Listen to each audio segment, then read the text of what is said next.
Hello, everybody, and welcome to today's webinar. My name is Dave West, and I'm going to be the curious host for today's webinar. As you can see, I'm fortunately speaking to you from a closet in just outside Boston. We here in Boston are still sort of like locked in place, as it were. Though we are slowly having access to be able to go out again. So as I'm sure many of you are. So I apologize for that. And if any children appear in my office here or in any of my colleagues, please bear with us. It's in these strange times. But I'm super excited to be talking to you today about working with coaching agreements in Scrum. And I'm actually going to be doing very little talking, though that's a surprise into itself. My two colleagues will be talking. But before we get into that, I need to just basically go through some housekeeping things. And I apologize, a little bit boring here. Your microphones will be muted throughout, so no barking dogs or the Amazon man knocking on the door. But you can still ask questions. In fact, we would encourage you to do that. We're trying to put about 10 minutes at the end of this webinar to allow those questions to be asked. You can ask questions in two ways. There is a questions box. You may see that on your GoToWebinar panel. That box has the ability to sort of ask a question. You can ask it to everybody. You can ask it to a particular person, if you know anybody, like organizers or whatever, or panelists. And we can respond there. Obviously, the three of us are going to be a little bit tied up. So if you've got any technical questions, like your mic's not, your headphones aren't working, I don't know about your headphones, but if your audio's not working, your screen's doing weird things, feel free to type those in. 9 times out of 10 is leave and come back, but I'm not going to steal our technical support's thunder. We also have another way, which is a chat. So if you feel that the question box isn't working for you, not sure why, but if it isn't, feel free to use the webinar comments chat thing. Again, you can focus it, throw it at certain people. Either's cool. We're looking at, well, I'm not, but some people are looking at that. I'm going to try to, as we go through today, gather questions so that we can talk about them at the end. So if we don't have a chance to cover them, we'll hopefully be able to address them at some future webinar, which is cool. Now, for the people that don't know, this is the Scrum.org, Scrum Pulse, they're called, a webinar here at Scrum.org. And Scrum.org is the home of Scrum, founded by Ken Schwaber. It is also his home as well. Sometimes he has been known to sleep here. We do certification and training, and we have this fantastic body of professional Scrum trainers, some of which we're going to talk about today, basically developing and continuing the body of knowledge around Scrum on top of the Scrum Guide. I think most of you know who we are, so I'm not going to spend much time on this. If you've got any questions about Scrum.org, feel free also to chat them. But let's drive into the content and into the presenters. As you can see, I am joined by two fantastic presenters. Oh, I probably should introduce myself. I'm Dave West. I'm CEO of Scrum.org here, based in Boston, Massachusetts, as you can tell from my accent, the original Boston accent. I'm really not going to be doing much presenting today. I'm going to hopefully just be that curious observer and take us through the slides, manage where we're going, and really take advantage of these two fantastic speakers that we have. We have Maaike Klasen from the Netherlands, and she is not only a professional coach, but she's also Scrum Master and also done some really interesting things working with the broader community around how these two bodies of knowledge fit together. And she's a great person. Obviously, I've been working with Maaike for a little while, and she's got lots of fantastic inspirational things to share with you. Do you want to say hi, Maaike, to the audience? Yes, hello everyone. I'm very excited and looking forward to continue the dialogue. Which is awesome, and we're great to have you here. And then we've got somebody new to Scrum.org, actually recently joined. Oh gosh, it's not that recent. I guess it's like almost 3 months ago, though it feels like yesterday. Interestingly, she joined and then we instantly went into lockdown. So we've seen each other on Zoom frequently, unfortunately. We've got Leslie Morse. Now, Leslie is actually responsible at Scrum.org for professional development, which is really, she describes it as learning outside the classroom, and she's working on programs and content and materials around that, working with the community on that. She's also a systems coaching person. She's currently in a journey, I guess would be a good way of describing it, around systems coaching with ORSC. I'm not going to say that right. Did I say it right, Leslie? You got it. You got it. Oh, there we go. I've been practicing that. It's a really hard name. Not that I'm insulting the naming, branding people at ORSC. That you're awesome. I just find it difficult because I'm not very bright. Anyway, so she's been really working with Maaike and myself, and really sharing her observations and experiences, particularly from that system coaching position, but in a broader way. Obviously, she has a lot of Scrum and Agile experience in this broader context. So really excited to have Leslie and Maaike on this call, and hopefully they'll be doing a lot more talking than me. Well, let's start with who ICF is. Maaike, this is really your slide. For the people that don't know, some of our Scrum audience that maybe don't know about ICF, do you want to just quickly run through some of the key points? Sure, yeah. So founded in 1995, and with 35,000 members in 143 countries, and of which 30,000 are certified coaches in 124 countries. The ICF is the leading global organization dedicated to advancing the coaching profession, by firstly setting high standards for coaching, providing independent certification, and building a worldwide network of trained coaching professionals. Yeah, so that's the ICF. And I'm very, very proud that I can be part of the organization as well. It's an awesome organization, and you know the competences and the basically the ethical model, which we'll be talking about in a little while, and the community elements that definitely inspired us at Scrum.org to work with you. One interesting coincidence, is it a coincidence? I don't think so. Scrum is also, was 95 was the first year that Scrum was announced at UPSLA in Austin, Texas. So 25 years of ICF, 25 years of Scrum. I don't think that's a coincidence, just saying. Now, we have, for the people that are professional coach certified at ICF, there is a little bit of a bonus for attending today's webinar, right? There is. So for certified coaches, to renew your ICF credential, you can actually earn your CCUs by following the whole webinar. So just stay with us for the whole hour. If you'd like to claim your CCU, so just please pop us, ICF Netherlands, a message by sending an email to info@coachfederation.nl. And yeah, we will have to check if you have attended the whole hour. So we will do that. And if you've done that, we will send you a certificate of attendance. Which is awesome, and you get your points, as it were. By the way, if you are just sleeping through this webinar, we'll know, so don't no sleeping through today's webinar. Excellent. So let's talk a little bit about today's webinar and the people we've been working with. It's a little bit of a shout out to all of these fantastic coaches, Scrum Masters, professional Scrum trainers, and all shepherded by Annemarie van der Meer. I've been practicing saying my sort of Dutch names there, who is the chapter lead of ICF in the Netherlands. I guess, Maaike, anything to sort of add? These are some awesome people. They definitely kept us on our toes. Yeah, so part of this journey of getting the content for the webinar in place is to have the dialogue with the people that are actually involved in the work. So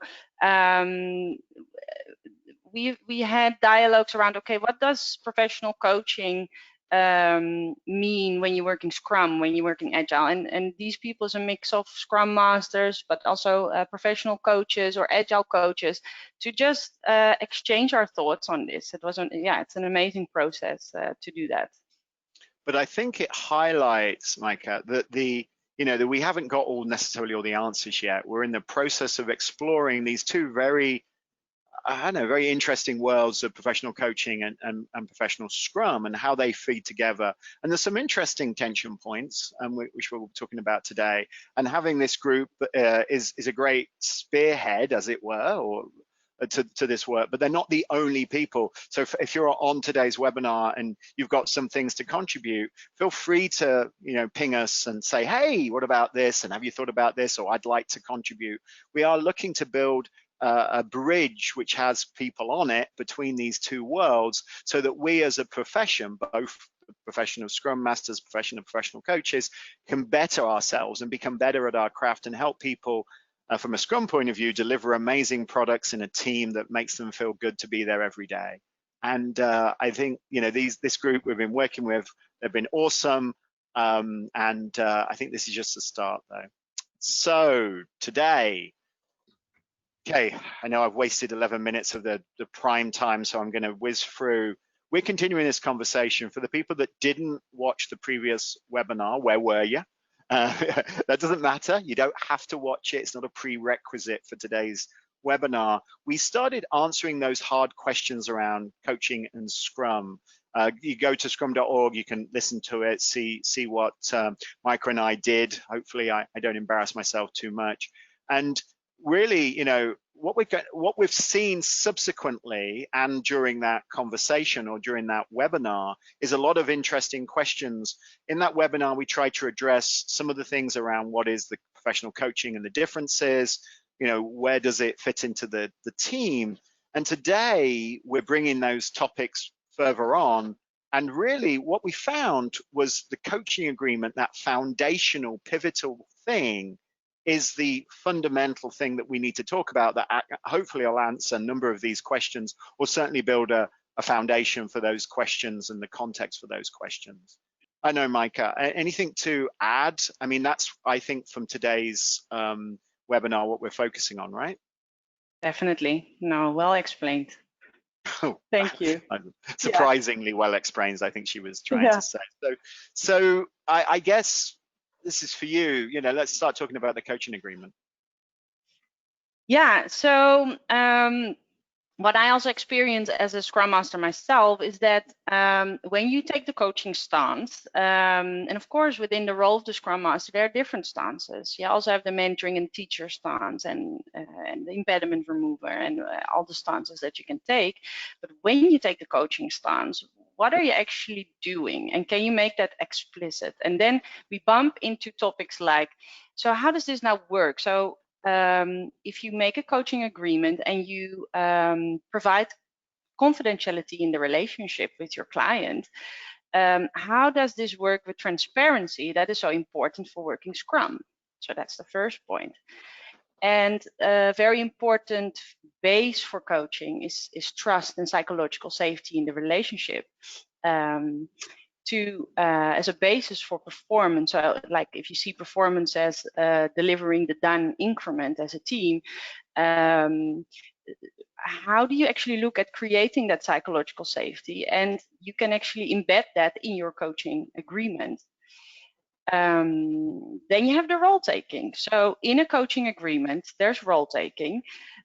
We can learn from the profession of coaching when it comes to those role taking, and we will actually go into that in this webinar. So we will teach you a little bit on it. But how can you compare that to the role taking in Scrum, or how do they overlap? And then the fourth one, who in Scrum, because we spoke about that in the previous webinar as well, is actually responsible or accountable to create that transparency. And we said, well, the Scrum Master comes closest to create that coaching agreement. So I think that's what we want to cover today. Yeah, and I think the interesting thing here is any given one of these points we could talk for 3 days on. And so today's real goal is, how do we set the context and really inspire curiosity, where like, wow, I didn't realize I needed to be thinking about these things. So if like there's just a couple light bulb moments that go on for each person, or each of our kind of listeners today, I think that's really our goal, is just to increase everyone's awareness around a lot of these considerations for how the intersection of Scrum and professional coaching come together. Yes, and I apologize, my printer just went off. My son is obviously doing an assignment and the printer is next to me. Gosh, welcome to COVID, the reality, Yeah. which is cool. It's My interesting. husband came in as well, so yeah, It's a little embarrassing. unpredictable moments. Yes. Exactly.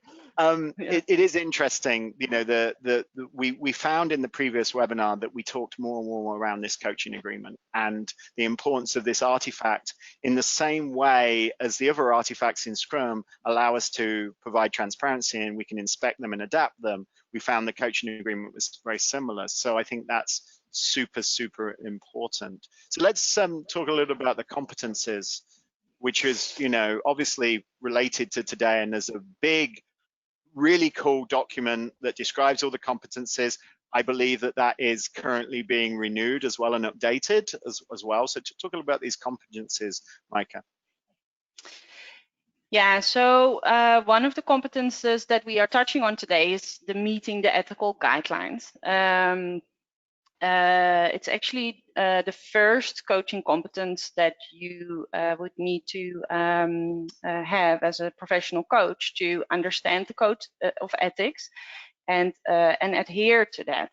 But then how does that meet working Scrum? So that's one. The second one, creating the coaching agreement.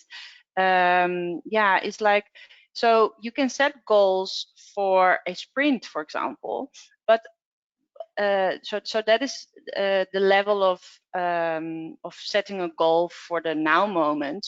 But you also have the level of a trajectory. So in coaching, you set a whole you make a plan on the trajectory. So how does that look like in Scrum as well? The third one.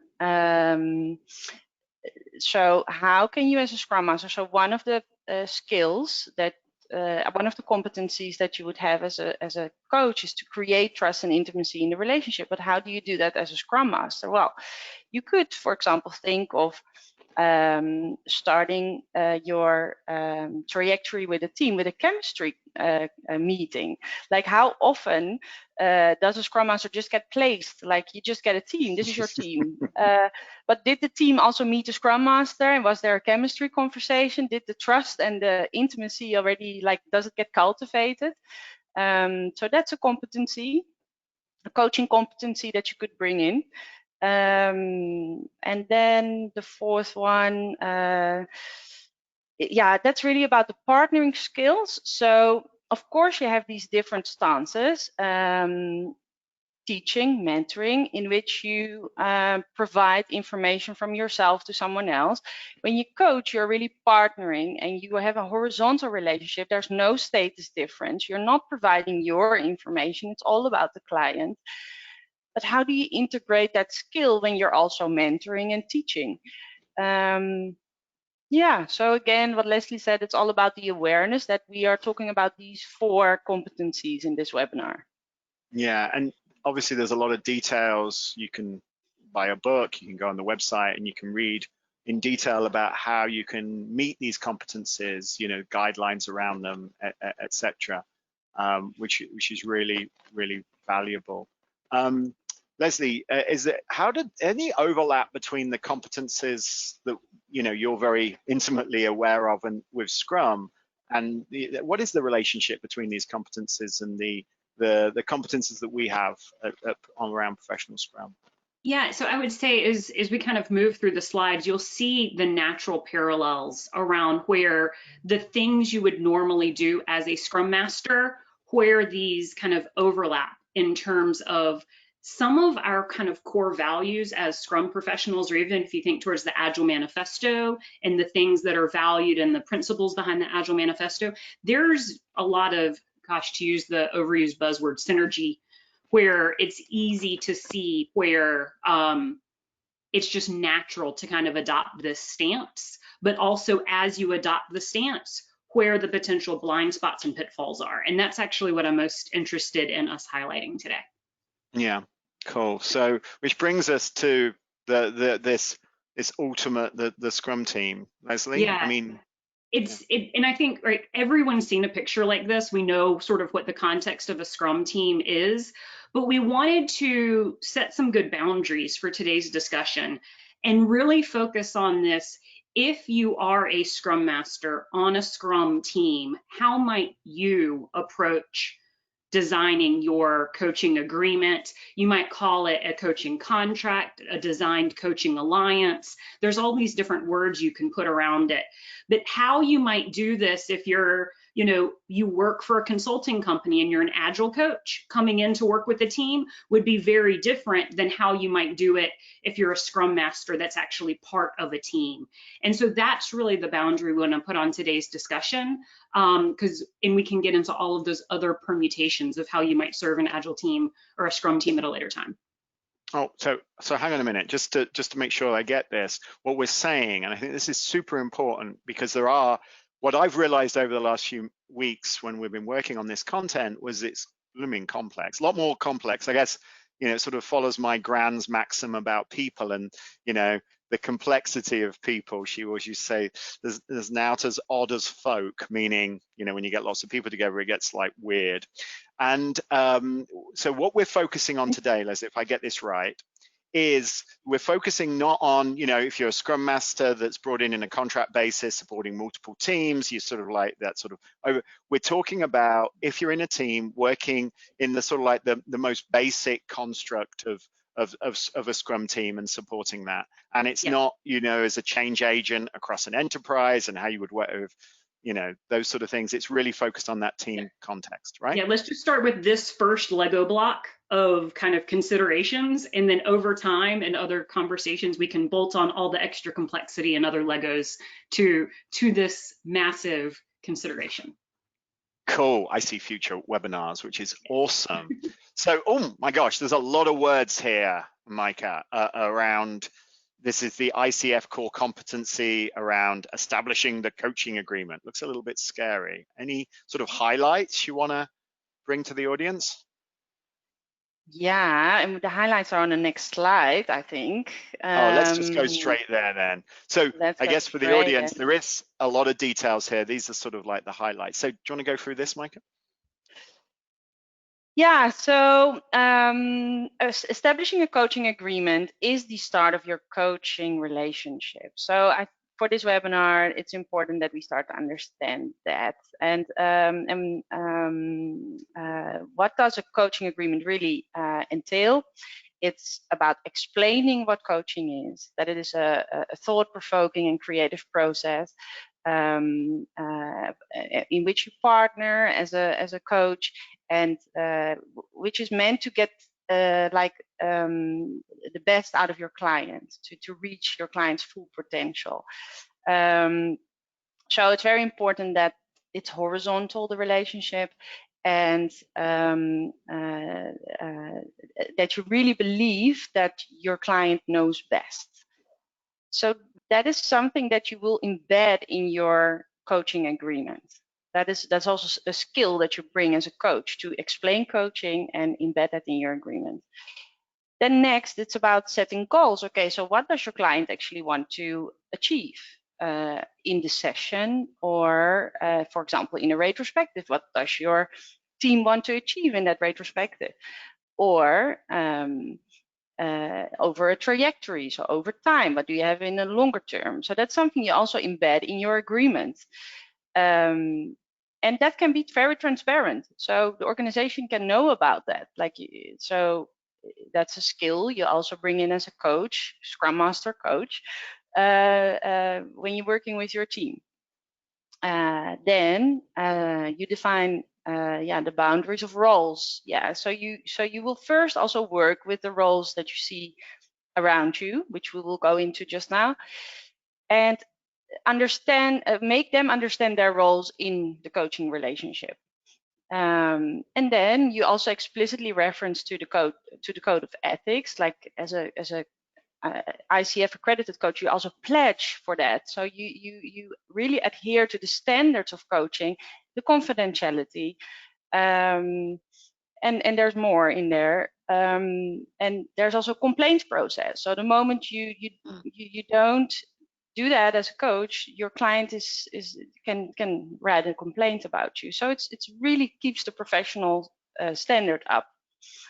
Yeah. Yeah. So and what's interesting? Sorry, Leslie. Yeah, I think the things I want to highlight that you're saying here, Maaike, are around, right?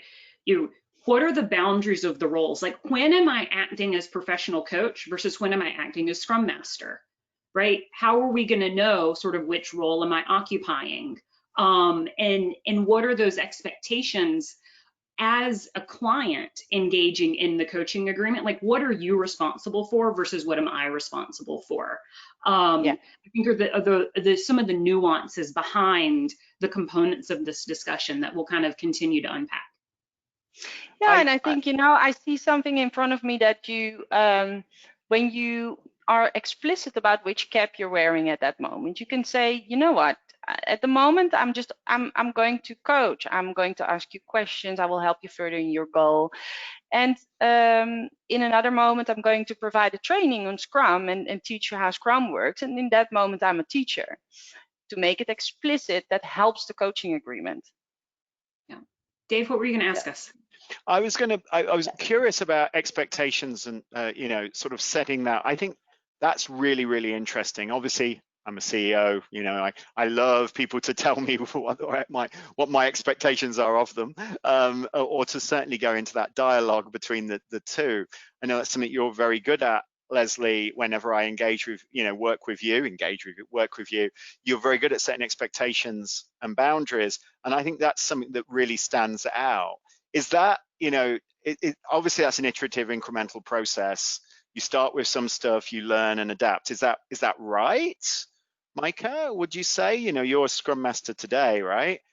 You sort of start with something and then change it. How does that work? Yeah, the interesting thing is that so when you approach this from a coaching point of view, what you would first do is to explain to your sponsor, but I think we're going into the next slide slowly. But is that, yes, you are sponsoring this trajectory, but it doesn't mean you have full control over the outcome. Like, your team and your client has the control over the outcome, which is the self-organizing part of a Scrum team, right? Like, you give away that accountability. So it is also about having that at the start, at your coaching agreement, that conversation with your sponsor. Oh, there's a parcel in front of my door.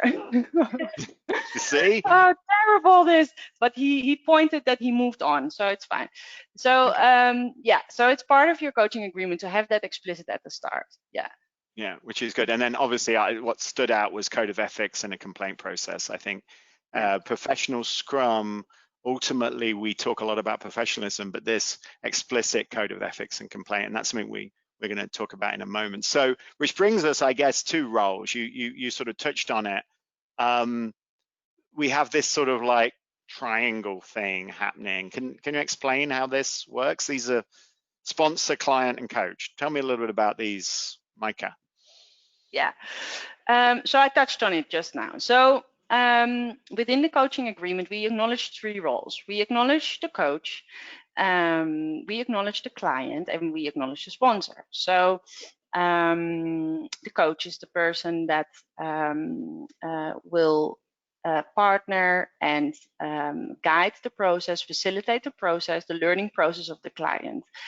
The client is the person that brings in their topic and takes accountability also for the outcome of that.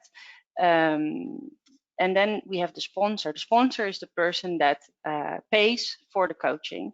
And of course, there is a relationship between the sponsor and the client. Sometimes the client is the sponsor themselves. So the client pays for the coaching and then they have a relationship with themselves. But when it's split, the sponsor likes to get involved somehow in the outcome because he's paying for it or she. So that needs to be managed.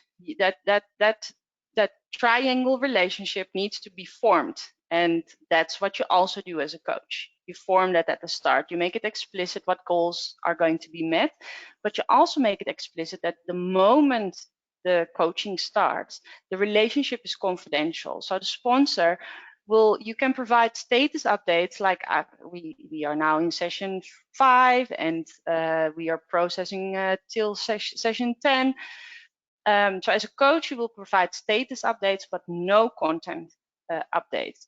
Well, there's one potential exception to that, right? And that is that if our coaching agreement designs for the sharing of certain types of information, right? Because it's all about the design and what the agreement is. So if the client acknowledges as part of the coaching agreement, these topics are fair to share, then we can share them. But if they're not explicitly designed in, then you're right. Like anything that happens in the confines of that coaching conversation is totally confidential. So you have to rely on only those status updates.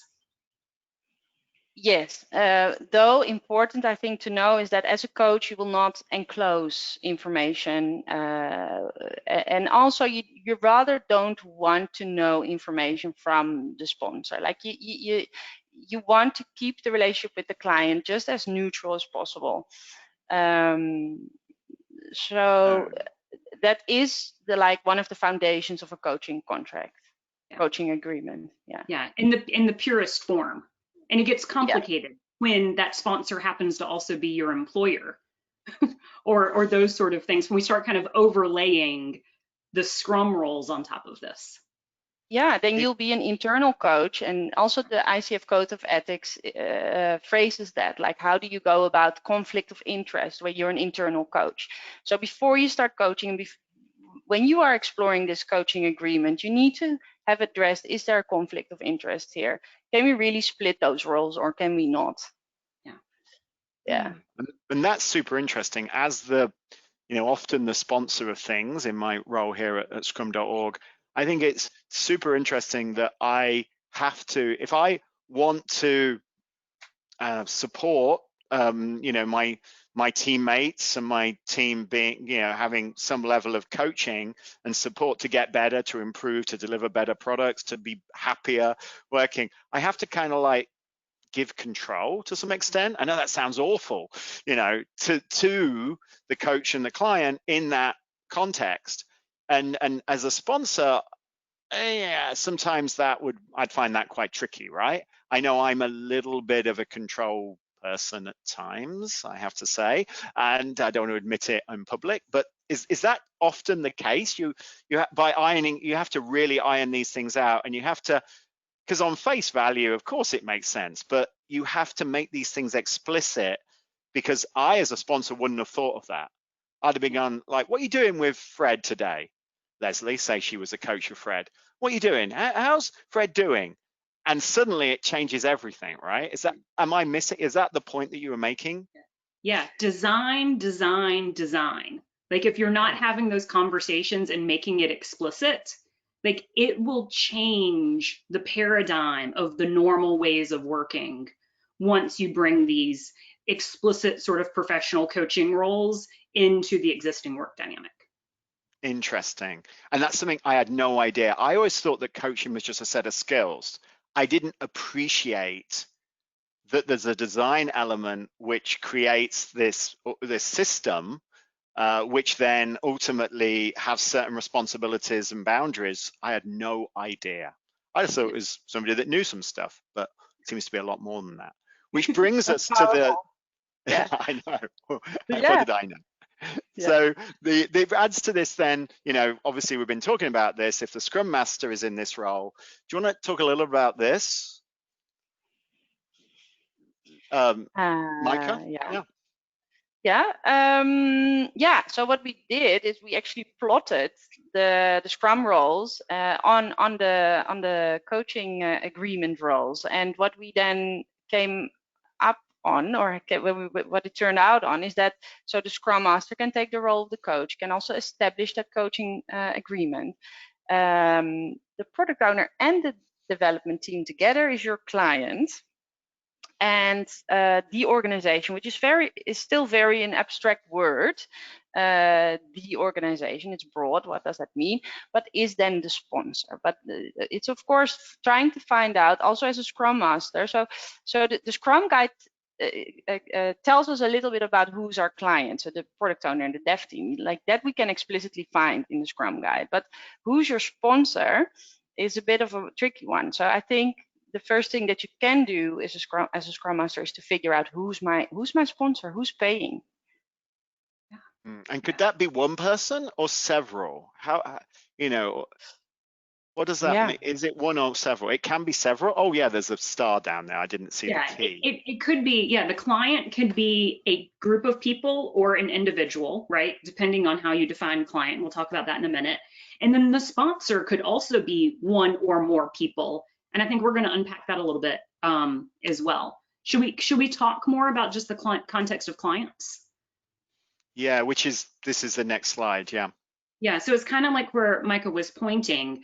If we think about sort of the Scrum Guide in that context of the Scrum team, those people that are part of the development team, kind of generically sort of the team members and the product owner collectively, are the natural client when we think about coaching that the Scrum Master does. And this is a systems view of coaching because that collection of people as a unit become the client. It's not a collection of individual clients, but what is that team's agenda? And in the context of as a Scrum Master being a coach, often that agenda is somewhat preset at a macro level. The agenda is Scrum, right? And so it's what is in pursuit of becoming the best Scrum team.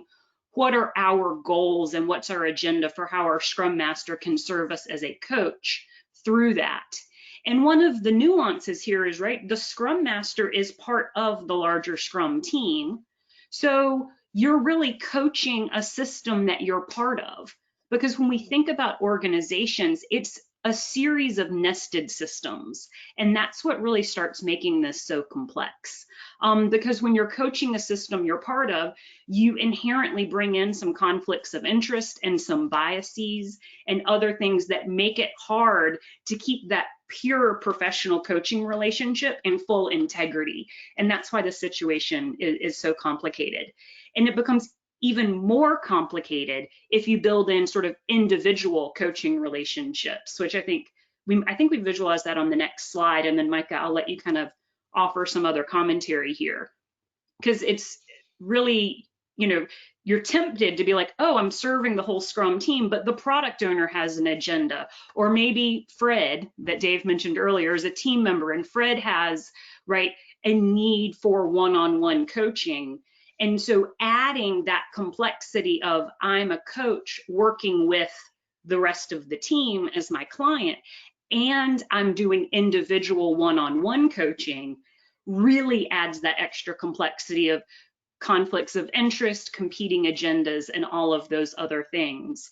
And so, Maaike, that pure ICF perspective starts getting really blurry here. Well, I think the pure ICF perspective tells us about creating a coaching agreement and make that transparent. And but indeed, the complexity rises when you are part of the system, and it will ask more and more skills of you as a Scrum Master if you would combine system coaching with one-on-one coaching, and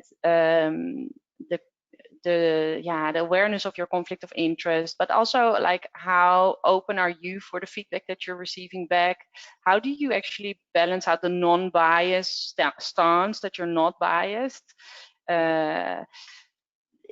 You constantly have to put the thermometer in that relationship and into your agreements as well.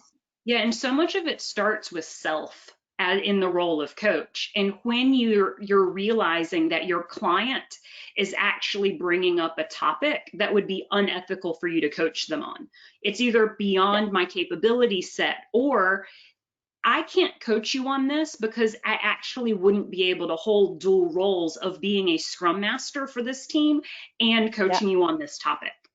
And so really being aware of self is very important. Dave, you were curious about something though. Yeah, no, I'm just interested. Can you give me an example of this conflict? So Scrum Master serves a team, serves the product owner, serves dev team, sorry, serves product owner and serves organization.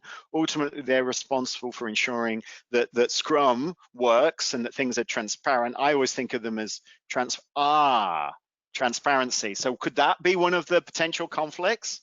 Yeah, didn't think of that. Yeah, Yeah, absolutely.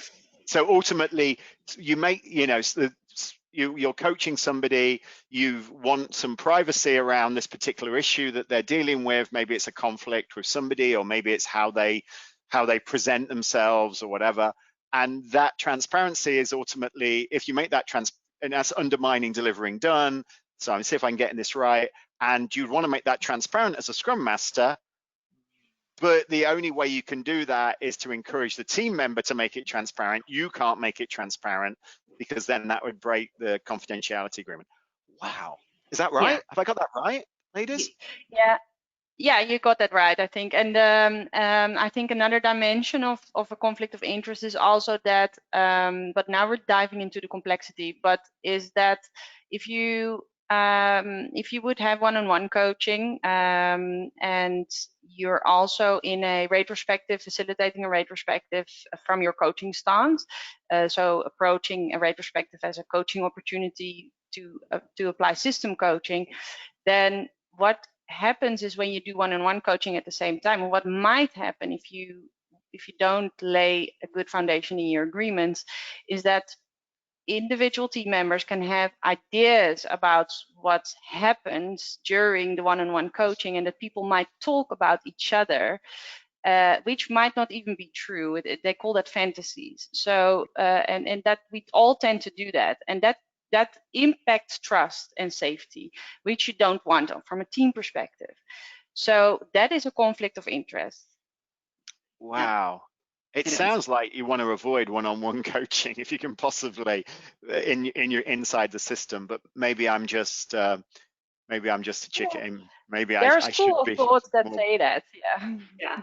I don't know as though I would have the courage to properly design a one-on-one coaching relationship inside of a systems coaching relationship. Now, I might have a one-on-one coaching relationship with a team member on another Scrum team that I don't work with, but maybe not with someone that's on the Scrum team I'm part of. And I think, yeah, that would make it a lot simpler. However, the benefits of having somebody inside the team coaching you as well, they get that context stuff that you often have to explain it. So there are some benefits to it as well. Yeah. Just sounds a bit complex, which brings me, I guess, to as often I am the sponsor in these situations. Tell me a little bit about how you engage the sponsor. I mean, is it important to actually know who the sponsor is and actually get them to know that they are the sponsor? Is that the first step? Yeah, it really is. And I think the greatest complexity comes here when I'm an existing Scrum Master on a team, and now I've gone through professional coach training and I've pursued my ICF kind of certification, and now I've pledged the Code of Ethics around professional coaching, and I'm going to add that skill to my Scrum Master work, redesigning, right, what it is with your Scrum team and re-engaging those sponsors in a very concrete and deliberate way, because there may be things that in the past you talked about with your manager or someone in the PMO that are now going to be off limits. So like performance review times and how performance reviews happen, how status updates happen, and all those sort of things, like the nature of those conversations are going to shift. And honestly, if we don't get clear on who the sponsor is, knowing that in many instances for large organizations, it's a collection of individuals, not a single individual, those sponsors may have a predefined idea of what the coaching outcomes and agenda may be, and those ideas may be conflicting across sponsor roles. So getting them into alignment is really important in order to set that Scrum Master as coach up for success. Yeah. I love the word alignment. Yeah. Yeah. You know what? I think it's also very, yeah. I was going to say, now use this as a plug to talk about the nuance between alignment versus agreement. because you may not get the sponsors to all agree, but if at least you can get them to align, right? That's really what you're looking for, is alignment, not necessarily agreement, because they may not ever actually agree. Yeah, and I think it can be such a powerful tool to, like, it's very empowering also for agile leaders, you know. Like, I think the challenge for sponsorship in agile is that, yes, you let go of control, you let the teams build their own in their own way. But on the other hand, to make it explicit how important your role is as a sponsor, that you sponsor that process and that you budget for that, that empowers your role again. Like, does it make sense? Like, Yeah. So before, it was empowering that you had something to say about how things, what should be done, how things should be done, and now it's a self-organizing team doing that for you. But you still have such an important role as a leader to sponsor that process.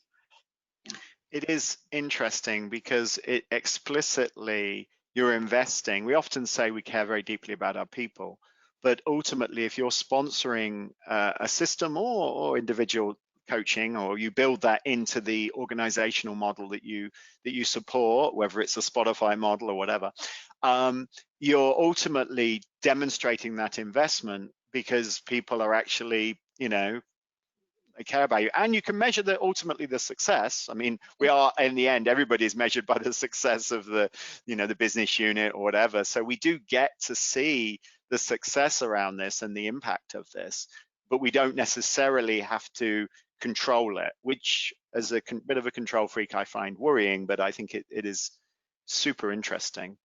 Yeah. And then, right, I think this is where ethics is where we're going next. And I think Yeah. the basis of the conversation, when we start designing that coaching agreement that has all three roles there, the coach, the client, however the client may be defined, and the sponsor or multiple sponsors if necessary, is really using this ICF Code of Ethics almost as the backbone and kind of guidance for the types of things we want to explore during the coaching agreement. Michael, what are like the important topics here around this ICF Code of Ethics that you think are the most important?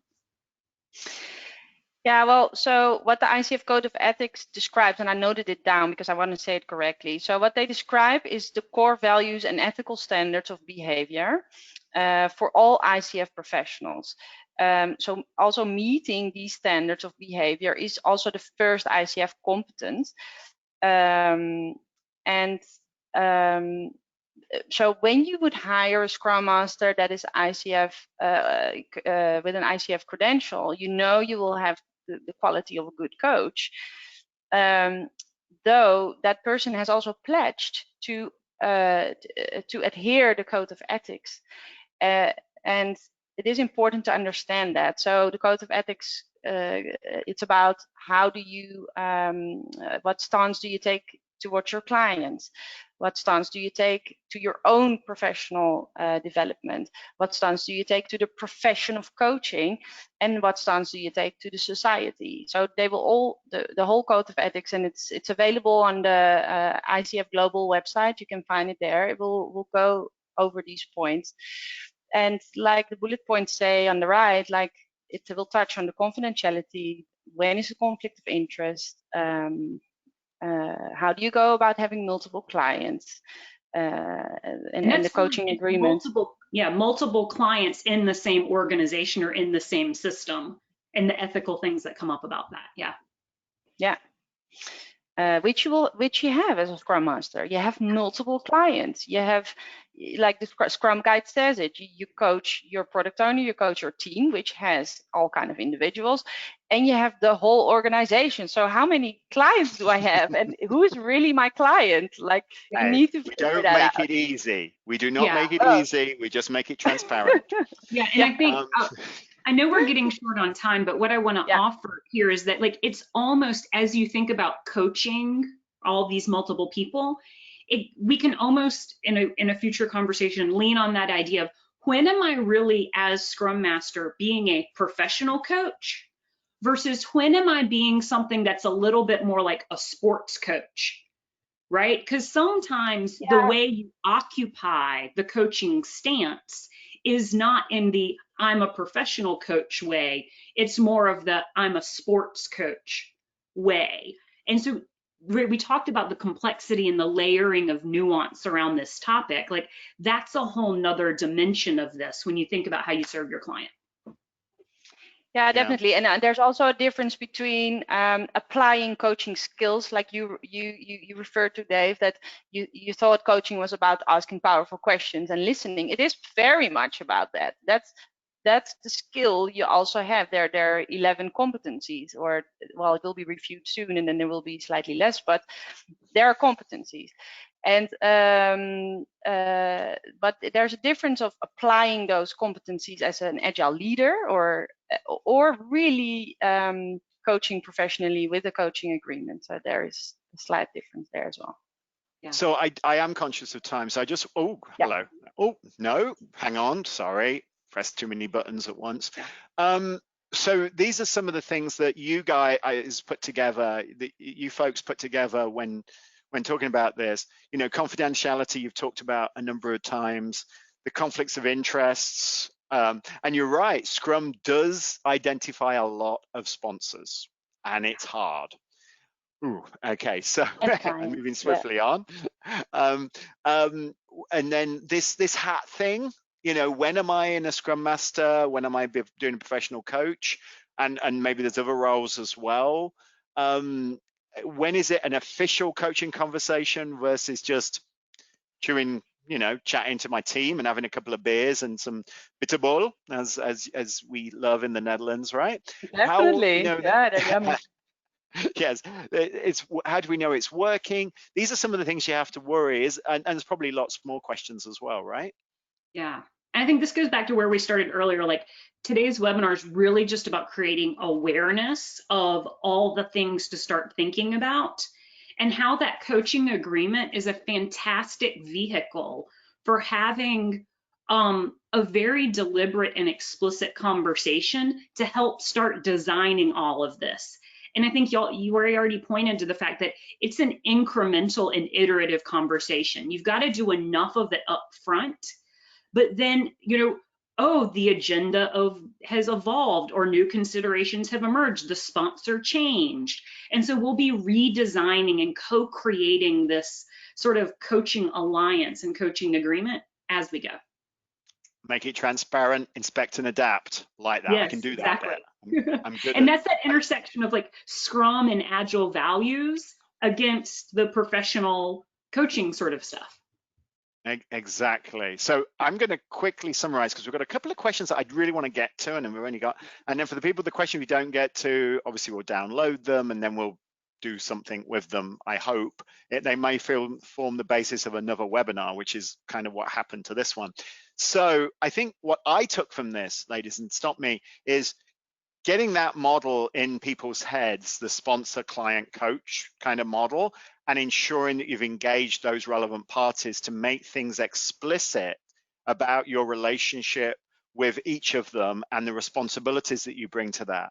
Making that transparent and allowing you to inspect and adapt it with the sponsor and the client is fundamental. Now, that doesn't have to be something as fabulously complicated. It could just be something as simple as, hey, this is how, when we're doing system coaching, this is what we're going to do.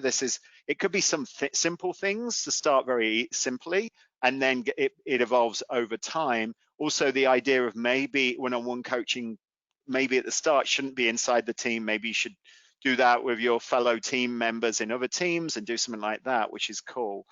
The skills, though, the powerful questions, the active listening, super important. And then Leslie said it, Maaike said it, design. Think about this explicitly, make these things transparent, and then you'll get a much better environment to work. I think they're the things that I took from this. The importance of the coaching agreement, the importance of the roles, particularly the client, knowing there's a client, knowing there's a sponsor. And then the other thing that's not on these is around that code of ethics. It made me think that having that explicitly understood and reminding people of that, I think, is super crucial. Anything to add? ladies? No, I think you got it. No. Oh, that's a surprise. All right, then. So we do have, oh my God, we've only got 6 minutes and we've got 4,000 questions. But Wow. yeah, I know it's going to be one of those things. So one question, which there's about 4 or 5 people have asked this, which is around how do I get my sponsor to understand this is important? How do I start? Have you got any tips on that? Maaike, Leslie, I mean, you do it every day, Maaike, right? Well, it's also a development path for myself, even because while I'm busy on creating the content, I'm also learning myself. So it's a yeah, continuous development. But what would be my tips? Yeah, I think it starts with understanding who's your sponsor.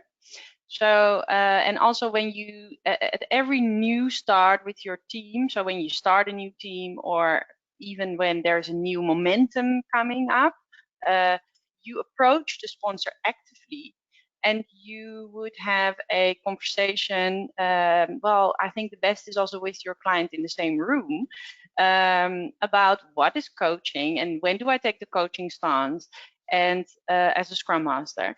What is then expected from the client, and who's then the client? Is that a team? And how do we go about information? How are we going to transfer information? So that also the sponsor and the client communicate directly with each other about the goals that they want to achieve within the Scrum framework. Makes a lot of sense. Leslie, anything to add? I'd say in framing the value of a professional coaching sort of approach and stance and how that serves our organizational agenda about best leveraging Scrum and rapidly delivering value to our clients. So I think if you can get centered on that as Scrum Master and frame the need for this type of coaching work in that context and why it's in service of that, that really allows you to relate to the sponsor's goals ultimately and what their job responsibility is in service of this work. Yeah, interesting. And then and bring in scientific research, and the ICF provides a lot of scientific research on the value of coaching. So make yourself creditable when you have that conversation. Yeah. So examples, context, get them. Yeah. Okay. Moving on. Hopefully that answered your question, Sai Hinsin. Hopefully that answered your question. Are there any examples when you mentioned disagreement and is more important, alignment is more important than agreement, I think is the word. Did you use those words, Leslie? So many. Can you give me an example? We've got Chadwick's asking whether there's an example when they're aligned but they disagree. Yeah, so I mean, let's just use Scrum as we as an organization want to more rapidly deliver value to our clients. Yes. One sponsor thinks we should use Scrum, another thinks we should do like more a Kanban style approach, and somebody else thinks no, we just need to do better command and control, right? They may not agree on what the best approach is, but they may align on the fact that Scrum's what we're going to choose and invest in. Oh, I agree. So you basically surface that kind of alignment. You make sure you say, hey, you all disagree, but here, this is what we're doing. And he goes, yes, that is what we're doing. And that could be in that sort of like very Scrum sort of center or something like, okay, makes sense. So what does it look like, this coaching agreement? How do you make it transparent? That was asked by a few people. Do you put it on the board? Do you create a board? Is there a tool? Is it like transparentcoachingagreement.org or something? How do you make it transparent? Wonderful question. I think there's a lot to develop on this. There are no formats yet. I think it doesn't exist yet. But look, the ICF has like a standard template for a coaching agreement, and that gives a bit of reference. So that's just a written document with a few pointers in there. yeah, how do we do that in Scrum? But look, by having the conversations already, by sitting in the same room and having the parties involved and explaining what coaching is and what is expected of the roles, is already creating transparency. Yeah, I think. Cool. Yeah. I would put it, document it, put it in Confluence, print it out, share it on the wall, and then talk about it frequently. That's what I would do, but Yeah, that's, you know, because I'd be like, wow, look at that, that's cool. Anyway, now we've got, I think we can, we've got a suggestion for the next webinar. No, that's, I think there's a lot of questions here. I don't think we've got time to answer them. Unfortunately, we're coming up to our time. Thank you. I'm so curious. Yeah. Oh yeah, well, you're going to get the list of them, so I think you'll be inundated afterwards. And of course, feel free to reach out to us. We don't disappear. You know, lots of contact information. You can obviously download these slides. Feel free to reach out to us and continue this conversation. I'm feeling there's going to be another one of these webinars coming. Thank you. I'd like to first thank Maaike. I'd like to thank Leslie. I'd like to also thank you for attending in these very strange times. Apologies for printers and Amazon people and the like, but thanks for hanging in there. And this conversation's just starting. It's been fantastic. My name's Dave West, and goodbye. Thanks for being here. Bye, everyone. Thank you. Bye.